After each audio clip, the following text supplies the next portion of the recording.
Emily Carter arranged fresh roses in her small flower shop by the harbor. The salty breeze from the sea mingled with the sweet scent of blooms filling the air. At 29, she had built this business from scratch and cherished the calm life it gave her. Her daughter, Lily, was busy drawing at the corner table, humming a tune she had learned from school. Today was special. It was Mother's Day. Emily smiled, watching Lily carefully tie a bunch of wildflowers with a ribbon. For Grandma, Lily whispered, holding the fragile bouquet with pride. Emily's heart tightened. It had been years since she last saw her mother Margaret, who now lived in a care home in Canterbury. Their relationship was distant after a painful argument, but Emily wanted to heal the past. With a gentle kiss on Lily's head, she said, "Let's visit her today.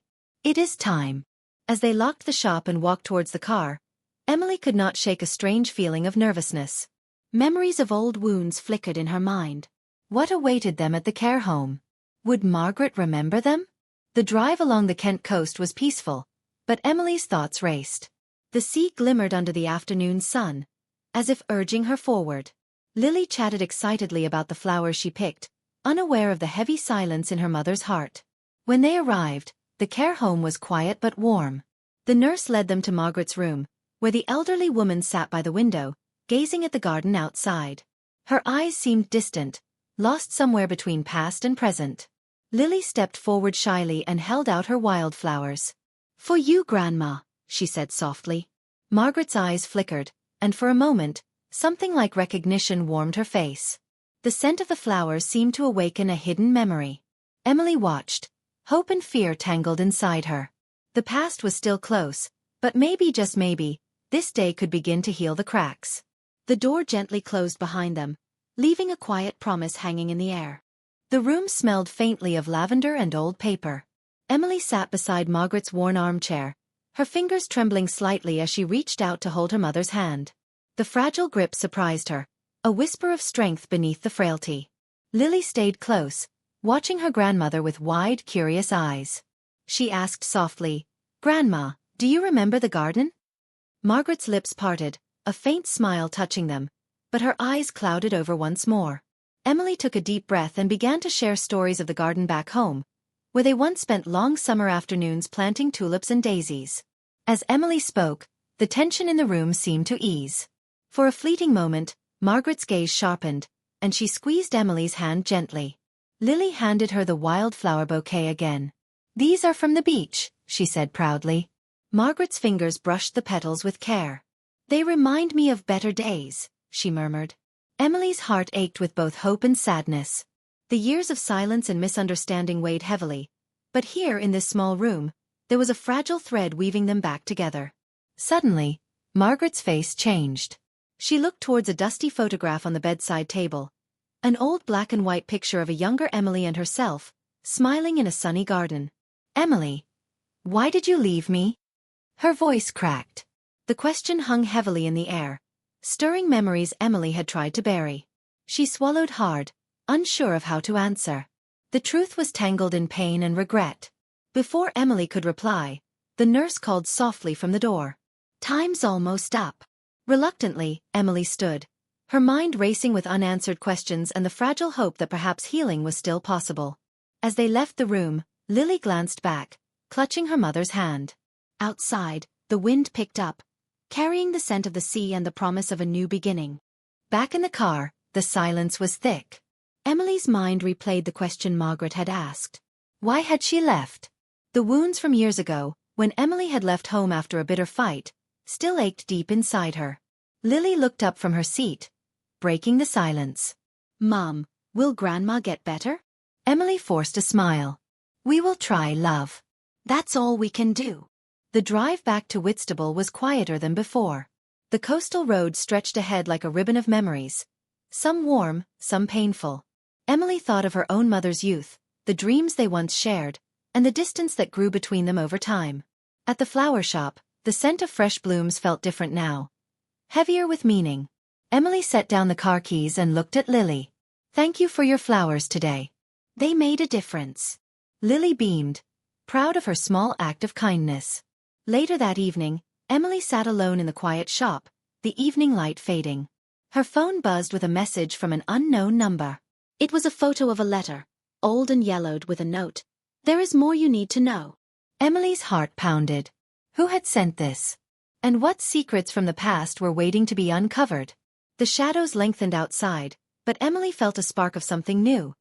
Curiosity, fear, and hope all tangled together. She knew this journey was far from over. The faded letter weighed heavy in Emily's hands. She sat at the worn wooden table in the quiet of her flower shop, the scent of roses and lavender mingling with the salt air drifting in through the open window. Outside, the sea whispered its endless song, but inside, Emily felt a storm gathering. The note had come without explanation.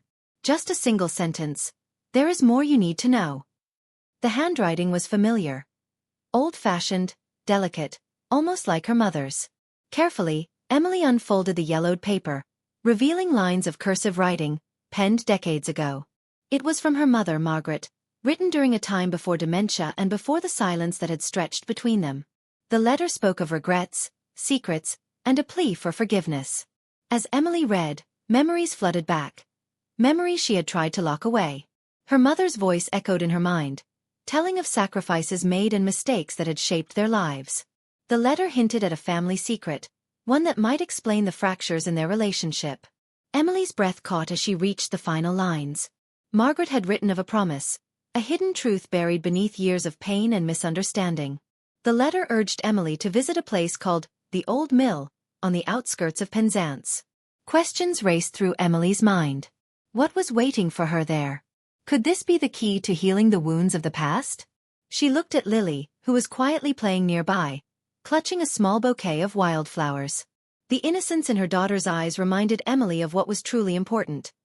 A chance to rebuild family bonds and find peace. Determined, Emily packed a small bag. Tomorrow they would journey back to Penzance, to uncover the secrets Margaret had left behind and perhaps, finally, to understand each other. Outside, the sky darkened, but inside the flower shop, a fragile hope blossomed amidst the shadows. The morning mist clung to the rolling hills as Emily and Lily drove along the winding road toward Penzance. The car's engine hummed softly, blending with the distant cries of seagulls and the rustling of coastal trees. Emily's heart beat with a mix of apprehension and hope. The letter's words echoed in her mind. What secrets could the old mill hold?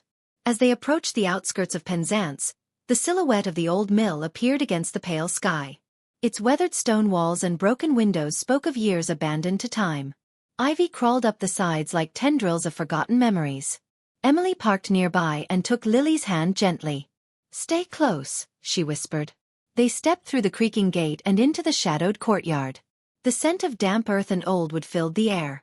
Inside, shafts of light filtered through cracks, casting long patterns on the floor. Emily's fingers traced the faded carvings on the mill's ancient beams, her mind swirling with questions. Why had her mother sent her here? What was left hidden in this desolate place? Lily tugged at her sleeve, holding out a small folded piece of paper she had found tucked beneath a loose floorboard. Emily unfolded it carefully. It was another note, this one in a hurried scrawl. "Meet me where the sea meets the stones," it read. Confused but compelled, Emily looked out toward the distant shoreline, where waves crashed fiercely against jagged rocks. They were chasing a mystery, but the answers might change everything Emily thought she knew about her family. Outside, the wind whispered secrets that only those brave enough to listen could hear. The rocky shore of Penzance stretched before them, wild and untamed, where waves crashed relentlessly against the jagged stones. Emily held Lily's hand tightly as they walked along the narrow path, the sea spray cool against their faces. The note had led them here, but no one was in sight. The wind carried whispers, faint voices that seemed to rise from the depths of the past. Emily's heart pounded as she scanned the horizon. Suddenly, a figure emerged from behind a cluster of rocks. A man, weathered but familiar. His eyes held the same sadness Emily had seen in her mother's, but also a hint of hope. "Emily," he said softly. "I never thought you'd come." Shock and confusion twisted inside her. The man introduced himself as Thomas, her mother's childhood friend and keeper of long-held secrets. He spoke of a promise made decades ago, of a lost letter never delivered, and of choices that had shaped their lives without their knowing. Thomas revealed truths about Margaret's struggles, sacrifices, and the burden she carried alone. Emily listened, torn between anger and understanding. Lily clutched a wildflower, looking up at the man with innocent curiosity. The sea roared around them, a reminder that some tides bring change, and others sweep away the past. As the sun dipped low, Emily felt the first fragile threads of forgiveness begin to weave between the broken pieces of her family. The evening air grew cooler as Emily, Lily, and Thomas walked back toward the village. The weight of the revelations lingered between them, but so did a new sense of possibility. For the first time in years, Emily felt the distance to her mother shrink, even if Margaret remained unreachable. Thomas shared stories of Margaret's youth, her dreams, her fears, and the sacrifices she made to protect those she loved. Emily listened with a mixture of sorrow and admiration, understanding now the complexity behind her mother's silence. Lily skipped ahead, her laughter a light thread weaving through the heavy air.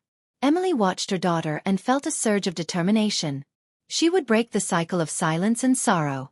For Lily's sake, she would build a family defined not by secrets but by love. That night, as the stars emerged over Cornwall's rugged coast, Emily sat writing a letter of her own. She poured out her hopes, her regrets, and a promise to herself and her daughter, to heal, to forgive, and to cherish every moment together. The past was no longer a chain but a foundation, and with each word, Emily felt stronger. The first light of dawn spilled over the Cornish cliffs, painting the sky in soft hues of pink and gold. Emily stood at the edge of the garden behind her flower shop in St. Ives, watching as Lily played among the wildflowers she loved so much. The events of recent days had stirred deep emotions but also brought clarity and hope. Emily folded the letter she had written the night before, and placed it carefully in an envelope addressed to her mother. She no longer felt anger or bitterness, only a quiet resolve to reach out and rebuild the fragile threads of family. With the promise of new beginnings, Emily looked toward the future. She envisioned a life where past wounds could heal, where laughter and love would fill their days, and where Daisy's gift of wildflowers symbolized a legacy of resilience and connection. The ocean breeze carried the scent of fresh blooms, mingling with the salt air, a reminder that even after storms, calm and beauty could return. Emily smiled, knowing that this was not an ending but the start of something beautiful for her and her daughter.